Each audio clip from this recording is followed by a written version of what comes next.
This is the OPPO Reno 3 Pro and it comes in this new green packaging. It comes with paperwork, VOOC charger, headphones, a USB-C cable, and a TPU case. That's it for now. Thanks for watching. Okay, thanks, bye. The Reno series has always been one of the more interesting smartphone series coming from OPPO, and I like the design approach that they did on the first and second generation, where they feature a full screen design with a pop-up selfie camera that looks rather interesting. But on the Reno 3 Pro, things seem to have changed a bit as the company has not continued that design trend and they kind of use back a more conventional, or should I probably say a safer design approach, because there's this pure shape cutout that houses a 44 megapixel camera and a 2 megapixel bokeh lens. So I was a little bit disappointed when I look at the phone in this way, but you know what, there are several things that I still love about the OPPO Reno 3 Pro, and this is my review about it after 2 weeks. Starting off with the design, I like how comfortable it feels to hold because of its curved edges on the back.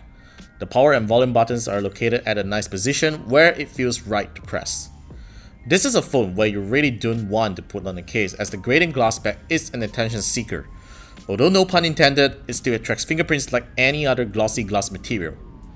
The Reno 3 Pro features a 6.4-inch Full HD Plus Super AMOLED panel with great outdoor visibility and viewing angles. It also employs an in-screen fingerprint reader that works very well even with wet, sweaty hands.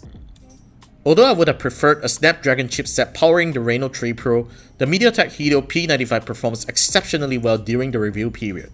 It also has 8GB of RAM and 256GB of internal storage, and you can expand storage with a dedicated MicroSD card slot.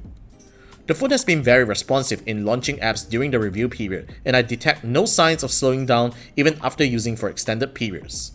That's also because OPPO did a great job in optimizing ColorOS 7's memory management.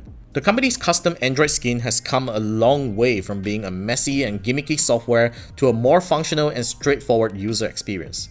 Though I still find it at times to be too extreme in forcing certain apps to sleep, social media apps are thankfully not affected. Let's hope OPPO fixes that in a future software update.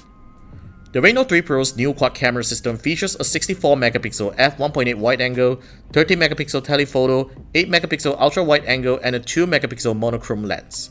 Like other high-resolution cameras, it shoots at a pixel bin 60 megapixel resolution by default, and you will need to enable it manually.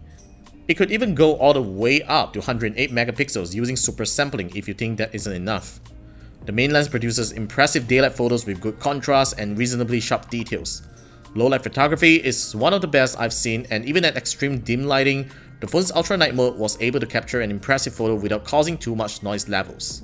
The telephoto lens features a 5x hybrid zoom, which I think is really good even though there are some loss in details. While the ultra wide angle lens is one of the best I've seen that has very minor distortion and no soft focus issues. I am even more impressed with the 44 megapixel selfie camera.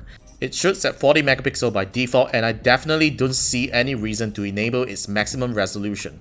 The details it produces in low light is hands down the best I've seen when compared to a flagship phone's selfie camera. However, when it comes to videography, I'm a little disappointed to see a huge compression in video quality. Although the ultra steady video feature does help in eliminating shakes and improve detail in 1080p, video quality just isn't as impressive that I have seen back on the Reno 2. The front camera also lacks 4K video shooting and video stabilization, so it isn't a phone made for vlogging. The Reno 3 Pro may not sport a huge 5000 mAh battery, but it is quite the endurance champ, as it usually lasts till the next day with a 4-hour screen on time and up to 2 days if you are not pushing it too hard.